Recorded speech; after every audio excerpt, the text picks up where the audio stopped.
When composing music, an effective contrasting B section can go a long way to helping you to sustain your listener's attention. Imagine you've written your initial 8 or 16 bar main idea or A section. Do you then find yourself in a musical rut, unsure of where to go next?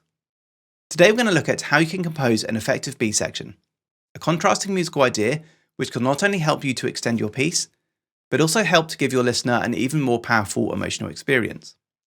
I'm going to break down a variety of techniques you can use, which can help to ensure your B section carefully achieves a balance between contrast as well as some familiarity. When writing your own B section, try to include at least 2 or 3 of the techniques we go through. So let's take a quick listen to the tail end of an A section I have here.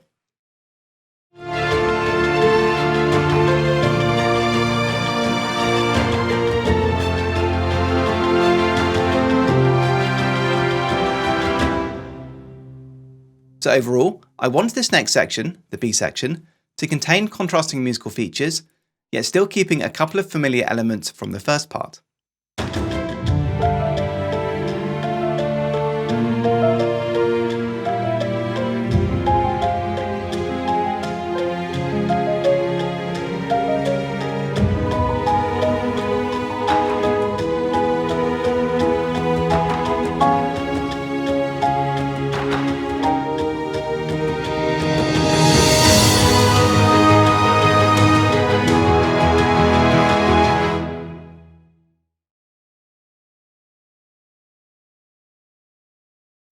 The first thing you may have noticed is that the overall intensity has dropped compared to that of the previous A section.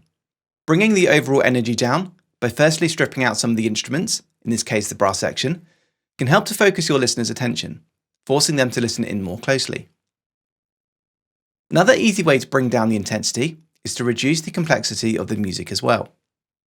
In the A section, I had a counter melody in the French horns, which I haven't included in the B section. With everything coming down a notch, you may have to plan ahead if you are returning to an A section. In my case, I've added a crescendo, achieved by bringing instruments back in gradually during the last few bars.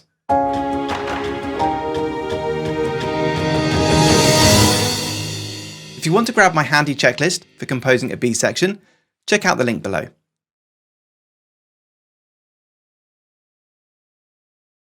You may have also heard that the B section doesn't stay in the same key.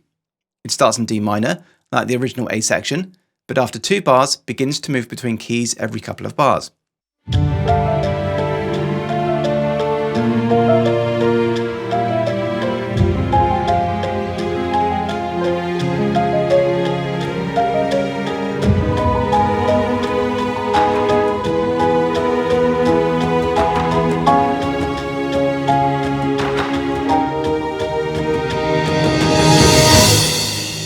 By moving away from the tonal centre of D minor, I was trying to create some instability or unexpected twists and turns.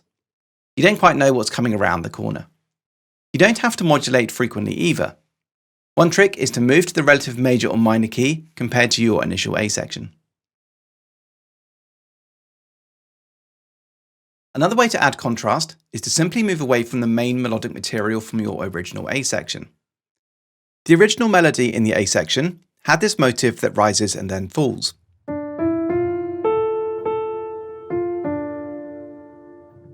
For the B section, the melodic material is based around this motive, with 4 quarter notes followed by 2 half notes, which gradually rise up in the viola and cello as the section progresses.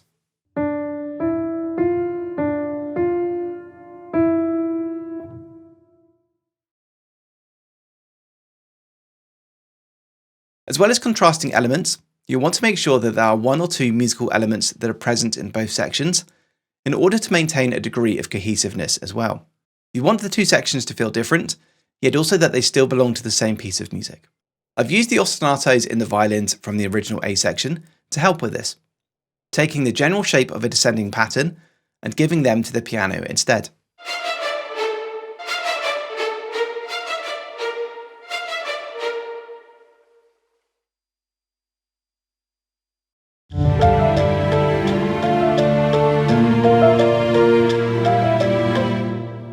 Another favourite and easy tactic to implement of mine is to use percussion to act as a glue between sections as well.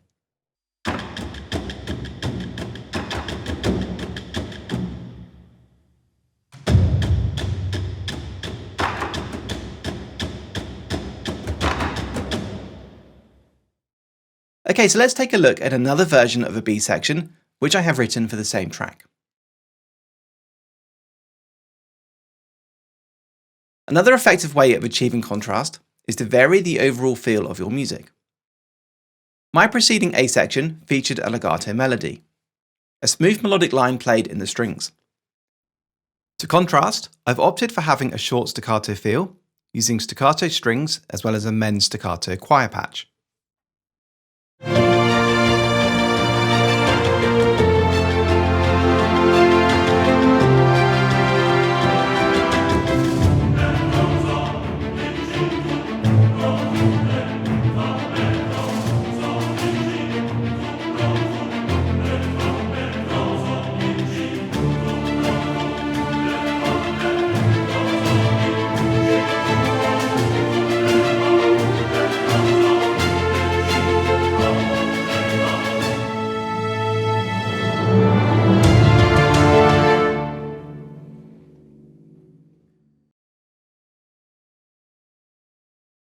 Introducing new instruments or sounds, such as the men's staccato choir patch, or the snare drum which I've also added, are also ways to add contrast with new sonic colours for additional interest.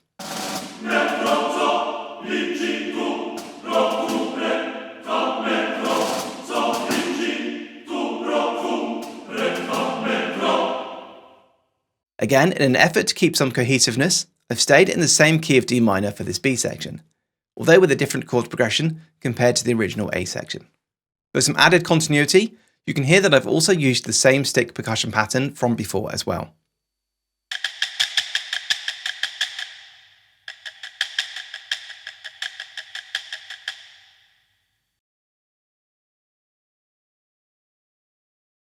Here's one more example of another B section variation I've written. Firstly, I've changed the chord progression, which instead of starting on D minor, then going to B flat major, F major and then C major, now moves from B flat major to C major, G minor, F major and then C major. Towards the end of the section, I've also used a chord not found in the key of D minor, E flat major, for an unexpected harmonic twist.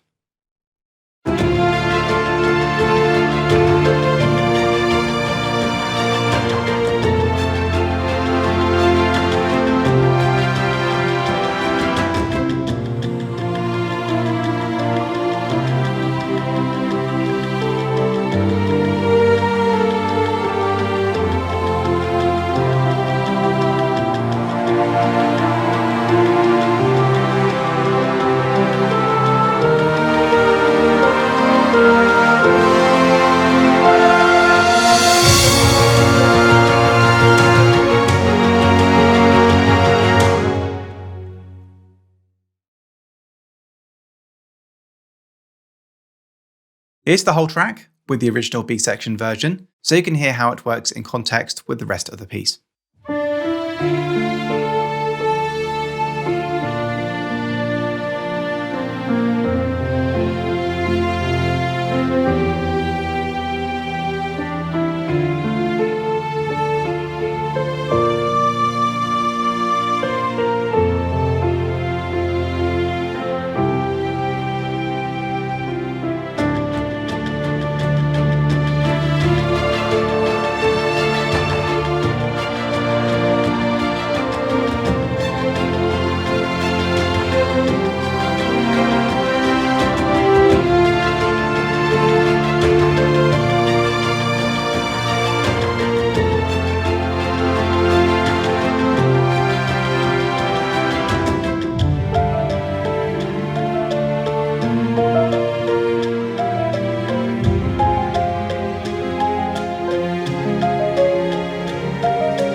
So hopefully that gives you some ideas as to what you can do for your own B sections.